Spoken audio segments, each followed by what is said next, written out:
Hello दोस्तों, तो आज की इस वीडियो में मैं आप सभी लोगों के लिए ड्रैगन डिवॉल्विंग मैच के सीजन 2 के 11th पार्ट को एक्सप्लेन करूंगा। तो अगर आप सभी लोगों ने इसके पिछले पार्ट को नहीं देखा तो पहले जाकर आप वो देखो, लिंक डिस्क्रिप्शन में है। और अगर चैनल पर नए हो तो चैनल को सब्सक्राइब कर देना, वीडियो को लाइक कर देना और इसी के साथ साथ ज्यादा से ज्यादा शेयर करो ताकि वीडियो की रीच बढ़ सके। तो पिछले पार्ट में हमने देखा था कि रसल डिवाइन वेपन ब्रह्मास्त्र को एब्सॉर्ब कर लेता है, जिसके बाद रसल बीस्ट किंग मुया को फर्स्ट बीस्ट किंग फेनरिर की तरफ से दिया गया मून क्रिस्टल दे देता है और फिर इसे पता चलता है कि इसी क्रिस्टल की वजह से काफी ज्यादा सदियों से बीस्टमैन यहाँ पर रह रहे हैं। और अब क्योंकि उन्हें वो क्रिस्टल मिल चुका था तो बीस्ट किंग मुया एंडीमियन को ज्वाइन करने की बात रखती है, जिसके बारे में जब वापस आकर रसल योर मैजेस्टी को बताता है तो इस चीज पर काफी ज्यादा लोगों के मुख्तलिफ ओपिनियन थे, लेकिन at the end your majesty बीस्टमैन की माइग्रेशन की इजाजत दे देते हैं। और ये चीज क्योंकि रसल की तरफ से एक बहुत बड़ा कंट्रीब्यूशन थी तो रिवार्ड के तौर पर उसे इंपीरियल वॉलेट से कोई भी एक चीज चूज करने का मौका दिया जाता है, जिसके बाद हमें एंडीमियन के कैपिटल के अंदर रसल को दिखाया जाता है जो कि किसी तरफ जाते हुए अपने मन में सोच रहा था, मैंने कभी एक्सपेक्ट नहीं किया था कि हिकेट जेलस होगी। मैं थोड़ा सा गुस्सा होने के साथ साथ खुश भी हूँ, पता नहीं ये कौन सी फीलिंग है। और हम देखते हैं कि रसल अपने मन में ये सोचते सोचते शर्मा रहा था और फिर उस वक्त को याद करने लगता है जब प्रिंसेस रसल से इंटेरोगेशन कर रही थी, लेकिन तभी अचानक से वहाँ पर किंग आ गए थे और इस तरह रसल प्रिंसेस की मार से बच जाता है। और इस चीज को याद कर करके रसल काफी ज्यादा मुस्कुराते हुए अपने मन में सोचने लगता है, शुक्र है उस वक्त किंग आ गए, नहीं तो मेरी ऐसी की तैसी हो जानी थी। और फिर अचानक से सीरियस होकर अपने हाथ में पकड़े हुए एक पेपर की तरफ देखकर अपने मन में सोचने लगता है, लेकिन इसी के साथ साथ योर मैजेस्टी ने मुझे जो बताया वो भी काफी ज्यादा शॉकिंग था। और फिर हमें कुछ फ्लैशबैक को दिखाया जाता है जहाँ पर किंग काफी ज्यादा सीरियस होकर रसल को कह रहे थे, एक्चुअली मैं काफी देर से रेमंड हाउस होल्ड की रिपोर्ट्स के बारे में पढ़ रहा था और मुझे पता चला है कि वो रिपोर्ट जिसमें बताया गया था कि रेमंड हाउस होल्ड की टेरिटरी जो कि नेशनल ट्रेजरी में रिटर्न हुई थी वो एक फेक रिपोर्ट थी और ये चीज कहना सही होगा कि वो टेरिटरी वापस ले ली गई है। इवन तो ये काफी ज्यादा अननेसेसरी है, लेकिन तुम्हें तुम्हारी ही टेरिटरी से निकाल दिया गया है। योर मैजेस्टी की इन बातों को सुनकर रसल काफी ज्यादा हैरान होकर कहता है क्या, लेकिन सामने की तरफ किंग अपना सर झुकाकर रसल से माफी मांगते हुए कहते हैं, मुझे माफ कर दो रसल, ये सब कुछ मेरी ही नेग्लिजेंस की वजह से हुआ है और इस वजह से मैं तुमसे और तुम्हारे हाउस होल्ड दोनों से माफी मांगता हूँ। लेकिन रसल योर मैजेस्टी को अपना सर ऊपर करने को बताता है, लेकिन इसी के साथ साथ वो अपनी और शूरा के दरमियान होने वाली कन्वर्सेशन को याद करते हुए कहने लगता है, अगर योर मैजेस्टी को दी गई रिपोर्ट को मैनिपुलेट किया गया है then that's mean एंडीमियन का ही कोई पर्सन है जो कि मेरे फादर की डेथ के पीछे असली कल्प्रिट था। अपने मन में ये सोचते सोचते रसल काफी ज्यादा गुस्सा हो रहा था, तो इसका मतलब है कि शूरा बिल्कुल सही था। रसल अपने मन में ये सोचते सोचते काफी ज्यादा गुस्सा हो ही रहा था, लेकिन प्रिंसेस एक पॉजिटिव स्माइल के साथ रसल को हौसला दे रही थी, जिस पर रसल भी थोड़ा सा शांत हो जाता है और फिर सामने की तरफ से योर मैजेस्टी एक डॉक्यूमेंट निकालते हुए कहने लगते हैं, भाई ये चीज जो तुमने खोया है उस चीज की भरपाई तो नहीं कर सकती, लेकिन प्लीज इसे ले लो, ये चीज तुम्हारे काफी काम आएगी। इन सभी बातों को याद करते हुए रसल उसी डॉक्यूमेंट को देख रहा था और फिर अपने मन में सोचने लगता है, लोवेरियम म्यूजियम के 6th फ्लोर बेसमेंट में एंटर करने का परमिट, म्यूजियम विजिट करने के बाद मैं इंपीरियल वॉलेट को विजिट करने जाऊंगा। और हम देखते हैं कि रसल लोवेरियम म्यूजियम में एंटर कर गया था और फिर म्यूजियम के 5th फ्लोर बेसमेंट में आकर किसी जगह पर जाते हुए अपने मन में सोच रहा था, नॉर्मली लोगों को लगता है कि ये फ्लोर म्यूजियम का डीपेस्ट फ्लोर है, लेकिन असल में यहाँ पर एक और फ्लोर भी मौजूद है। और फिर उसी डॉक्यूमेंट को खोलकर उसे पढ़ते हुए अपने मन में सोचने लगता है, द 6th फ्लोर बेसमेंट, जिसके अंदर मैजिक टावर मास्टर्स के मैजिक को लेकर व्यू स्टोर थे और इसी के साथ साथ उनकी ओरिजिनलिटीज की इंफॉर्मेशन। और 6th फ्लोर में सिर्फ वही पर्सन एंटर कर सकता है जिसके पास किंग का डायरेक्ट परमिट हो। और हम देखते हैं कि अचानक से रसल के इर्द गिर्द कुछ होना शुरू हो जाता है, जिसे देखते हुए रसल अपने मन में सोच रहा था, एक टेलीपोर्टेशन मैजिक, लेकिन मैंने तो 6th फ्लोर बेसमेंट में जाना था ना, ये मुझे कहाँ पर टेलीपोर्ट कर रहा है। रसल के मन में ये सभी सवाल चल ही रहे थे, लेकिन तभी अचानक से वो 6th फ्लोर बेसमेंट में चला जाता है जो कि काफी ज्यादा बड़ा था और वहाँ पर कुछ ज्यादा ही किताबें थी। और वहाँ पहुंचकर रसल कहने लगता है, मैं यहाँ पर सिर्फ 48 घंटे ही रह सकता हूँ और इतने कम समय में मैं यहाँ पर मौजूद सभी चीजों को नहीं पढ़ सकता। और इसी के साथ साथ ये वो जगह है जहाँ पर मैजिक इस्तेमाल नहीं किया जा सकता। और फिर ज्यादा टाइम ना जाया करते हुए आगे बढ़कर कहने लगता है, सबसे पहले मुझे इन किताबों के टाइटल्स देखने होंगे और फिर उसी हिसाब से मैं किताबों को चूज करूंगा। और फिर हमें थोड़ी देर बाद का सीन दिखाया जाता है जहाँ पर रसल ने एक किताब पकड़ ली थी जिसके टाइटल को पढ़कर रसल कहने लगता है roar of the earth dragon, जिसका ऑथर अर्बन रेजन है जो कि 400 साल पहले कैपिटल के येलो टावर मास्टर थे। और फिर उस बुक को पढ़कर रसल कह रहा था दिस इज अमेजिंग। उसने एक 5th सर्कल मैजिक अर्थक्वेक को 7th सर्कल मैजिक में बदल दिया। और फिर हमें उसी मैजिक के बारे में बताने लगता है उसने अंडरग्राउंड में पड़े हुए माना को इकट्ठा किया और अर्थ की सरफेस पर लाने के बाद उसे इतनी जोर से रिलीज किया कि वहाँ पर एक जोरदार इम्पैक्ट क्रिएट हुआ। रसल जैसे ये सभी चीज रियलाइज करता है अचानक से वहाँ पर एक सिस्टम विंडो ओपन हो जाती है कि आपके अर्थ एलिमेंट की मैजिक की अंडरस्टैंडिंग इंक्रीज हुई है और एडवांस अर्थ एलिमेंट मैजिक की अंडरस्टैंडिंग अपनी लिमिट तक पहुंच चुकी है। अचानक से पॉपअप होने वाली उस सिस्टम विंडो को देखकर रसल थोड़ा सा हैरान हो गया था। लेकिन एक और सिस्टम विंडो में रसल को मिशन मिल जाता है कि अपनी एडवांस ग्रेड की अर्थ मैजिक की अंडरस्टैंडिंग को मास्टरी ग्रेड अर्थ मैजिक की अंडरस्टैंडिंग में इंक्रीज करो, जिसका रिवार्ड एडवांस ग्रेड माना स्टोन्स और footprints of the earth dragon है। और इस सिस्टम विंडो को देखकर रसल काफी ज्यादा खुश होकर अपने मन ही मन में कहने लगता है सिल्वर ड्रैगन और फायर ड्रैगन के अपेयर होने के बाद मैं परेशान था कि मैं दूसरे ड्रैगन्स को कैसे ढूंढूंगा, लेकिन इस बारे में सोचना कि इस चीज का एक रिवार्ड के तौर पर अपेयर होना मैं बहुत ज्यादा खुश हूँ। लेकिन फिर अचानक से कहने लगता है लेकिन असली प्रॉब्लम ये है कि मैं अपने अर्थ एलिमेंट को मास्टर ग्रेड पर कैसे पहुंचाऊं, क्या मेरे पास कोई और रास्ता नहीं है सिर्फ इन किताबों को याद करने के अलावा। और फिर हमें थोड़ी देर बाद का सीन दिखाया जाता है जहाँ पर रसल ने काफी ज्यादा ही किताबें पढ़ ली थी और फिर कहने लगता है हाँ सिर्फ इन्हें याद करने से मेरी अंडरस्टैंडिंग बिल्कुल भी नहीं बढ़ रही और इस बारे में सोचना कि मैं बाहर सिर्फ एक ही किताब ले जा सकता हूँ तो इतनी ज्यादा किताबों में से मैं यहाँ से कौन सी बाहर ले जाऊँ। रसल अपने मन में यह सब कुछ सोच ही रहा था लेकिन तभी अचानक से उसकी नजर एक स्टैचू पर पड़ती है जिसने अपने हाथ में एक किताब भी पकड़ी हुई थी और उस बुक को देखकर रसल कहने लगता है हाँ वैसे वो किताब कौन सी है। और फिर उसी बुक के पास जाकर अपने मन में सोच रहा था ये किस टाइप की किताब हो सकती है जिसे कि बुक शेल्फ में नहीं रखा गया बल्कि इस जगह पर प्लेस किया हुआ है। लेकिन उस बुक के टाइटल और ऑथर के बारे में पढ़कर रसल काफी ज्यादा हैरान हो जाता है और फिर अपने मन में सोचने लगता है फाउंडिंग मेज को रेमंड हाउस होल्ड के फाउंडिंग फादर के तौर पर भी रेफर किया जाता है जिसका नाम ल्यूथर रेमंड था। और ओवर ट्रांसेंडेंट ड्रीम वो मैजिक था जो कि उनकी थिंकिंग को सिंबलाइज करता था और ये स्टोन स्टैचू उन्हीं की याद में बनाया गया था। और फिर अपने मन में ये सोचते हुए शायद ये सब कुछ उसी ने प्लान किया हो। और फिर हमें थोड़ी देर बाद का सीन दिखाया जाता है जहाँ पर रसल टेलीपोर्टेशन का इस्तेमाल करते हुए दोबारा से लोवेरियम म्यूजियम में पहुंच गया था और म्यूजियम में पहुंचते ही उसे अपने सामने मास्टर डारिया नजर आती हैं जो कि रसल को कह रही थी तुम बिल्कुल सही टाइम पर आए हो। लेकिन मास्टर डारिया को वहाँ पर देखकर रसल काफी ज्यादा हैरान हो गया था। लेकिन फिर अचानक से कहने लगती हैं हाय तुम्हारी शक्ल को देखकर ऐसा लग रहा है जैसे तुम पिछले 48 घंटे से बिल्कुल भी नहीं सोए। मैंने तुम्हें पहले भी बताया था कि वर्क हार्ड करने के साथ साथ रेस्ट लेना भी काफी ज्यादा जरूरी होता है। तुम ये थोड़ा सा ग्रो क्या कर गए, तुम अपने मास्टर की टीचिंग को यूं इग्नोर करोगे, तुम हर वक्त अपने आप को इतना ज्यादा हार्डली पुश क्यों करते हो। मैं तुम पर गुस्सा नहीं होना चाहती लेकिन पीछे तुमने कोई चॉइस ही नहीं छोड़ी सीरियसली। लेकिन मास्टर डारिया के इतने बड़े ज्ञान को सुनकर पीछे की तरफ रसल कह रहा था इन मजाक से हटते हुए मास्टर डारिया रसल के हाथ में उस किताब को नोटिस करके कहने लगती हैं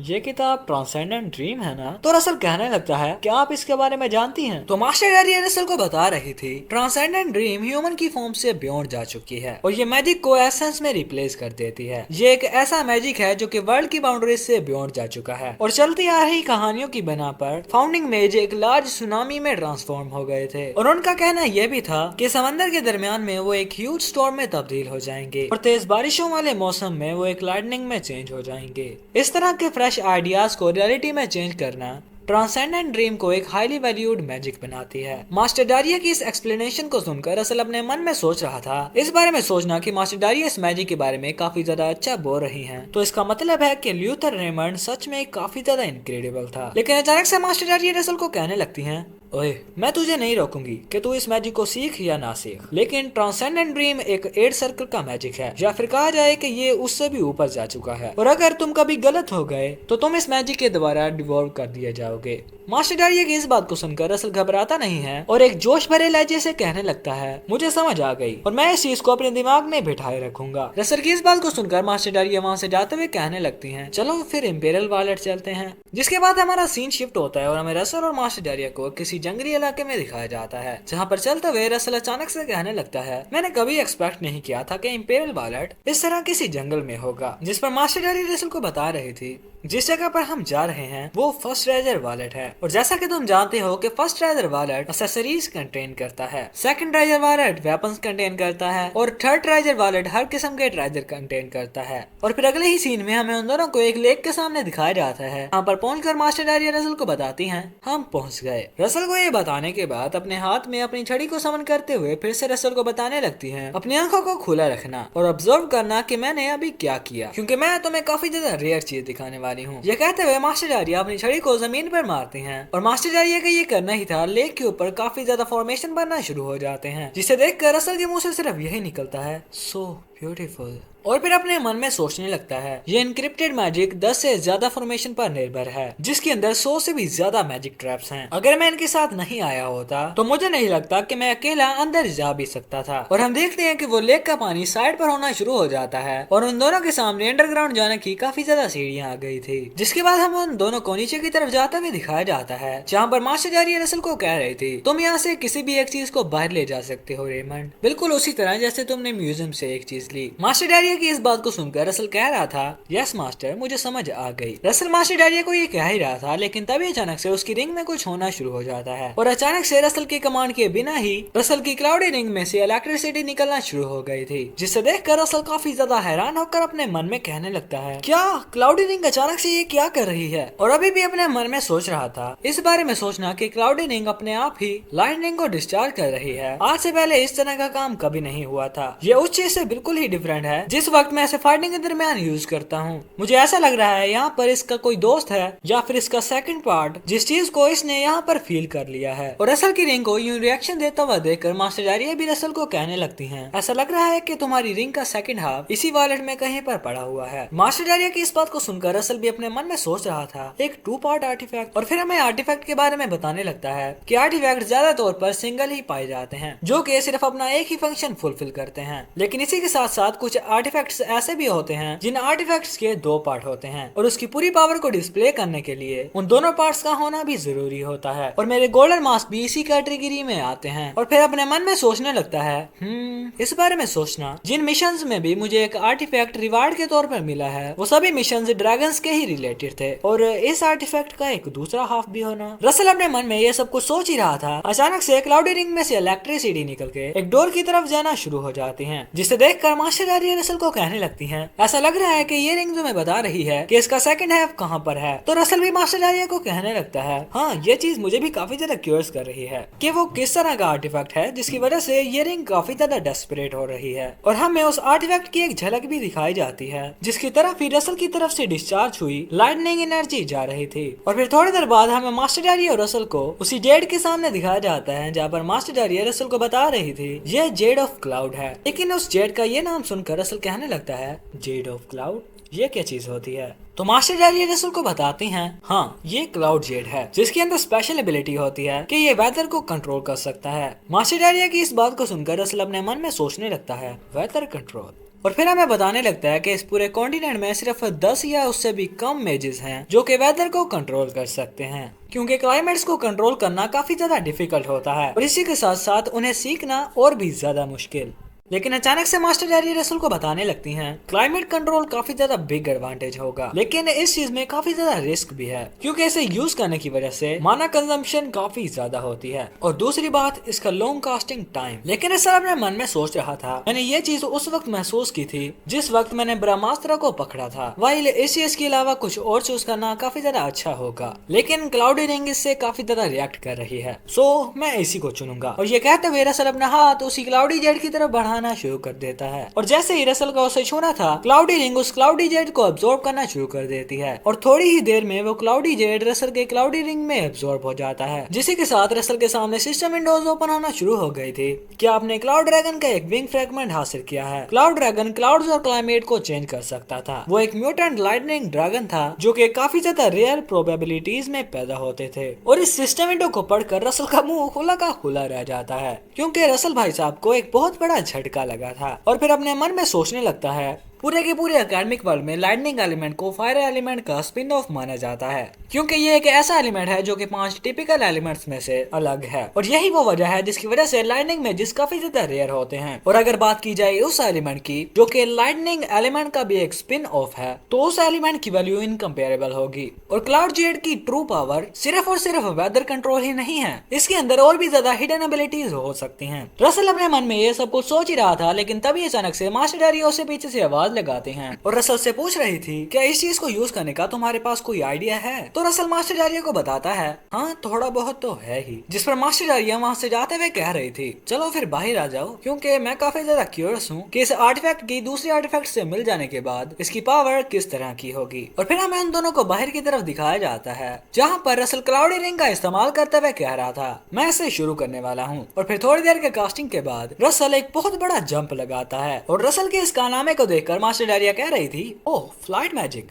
नहीं, बल्कि ये तो एक सिंपल जंप था। लेकिन हम देखते हैं कि रसल एक ही जंप में काफी ज्यादा ऊपर आ गया था और आसमान में खड़े होकर एनिमियोन की तरफ देखते हुए कहने लगता है अमेजिंग, मुझे यकीन नहीं आ रहा कि मैं सिर्फ एक जंप की वजह से इतना ज्यादा ऊपर आ गया हूँ और ये सिर्फ इसी क्लाउड लाइक फॉग की वजह से मुमकिन हुआ है। और इम्पोर्टेंट बात ये है सिर्फ जंप ही इसकी खासियत नहीं है, ये किसी फ्लाइट मैजिक से काफी ज्यादा अच्छा है, क्योंकि ये फ्लाइट मैजिक से काफी ज्यादा फास्टर है। और इसी के साथ साथ डायरेक्शन चेंज करने के लिए मुझे स्पीड को रिड्यूस करने की जरूरत भी नहीं पड़ रही। लेकिन सबसे बड़ी प्रॉब्लम ये है कि इस मैजिक को इस्तेमाल करते हुए काफी ज्यादा ग्रेट माना कंजम्पशन होता है। लेकिन अचानक से अपनी क्लाउडी रिंग का इस्तेमाल करते हुए वेदर को चेंज करना शुरू कर देता है और नीचे की तरफ खड़ी हुई मास्टर डायरिया भी इस चीज को देखकर कहने लगती है वाओ रसल ने तो सच में कर दिखाया। और फिर जोर से रसल को बता रही थी तुम इस तरह की पावर के साथ किसी भी कैसल को डिस्ट्रॉय कर सकते हो। लेकिन ऊपर की तरफ हम देखते हैं कि इस मैजिक को इस्तेमाल करने की वजह से रसल आसमान में ही बेहोश हो जाता है और आगे क्या होना था जोर से पानी में आ गिरा, जिसे देखते हुए मास्टर जेरी ये कह रही थी लेकिन मुझे नहीं लगता कि इस मैजिक को इस्तेमाल करने के लिए तुम्हारे पास इनफ माना है। और इसी कमाल के सीन के साथ जिसे के देख कर मुझे काफी ज्यादा हंसी आई, ये एपिसोड यहीं पर खत्म हो जाता है। अगर चैनल पर नए हो तो चैनल को सब्सक्राइब करो, वीडियो को लाइक करो और एक प्यारा सा कमेंट करो। और इसी के साथ साथ मैंने जो सीरीज स्टार्ट की थी जिसके मैंने 2-3 चैप्टर्स अपलोड भी किए थे, हाँ अगर चाहो तो मैं उसकी अगली पार्ट्स भी ला सकता। अगर कोई पर्सन उस सीरीज की भी एक्सप्लेनेशन देखना चाहता है तो कमेंट में बता दो, मैं उसे भी एक्सप्लेन कर दूंगा। एट द एंड मिलते हैं अगली वीडियो में, तब तक के लिए टाटा बाय बाय टेक केयर।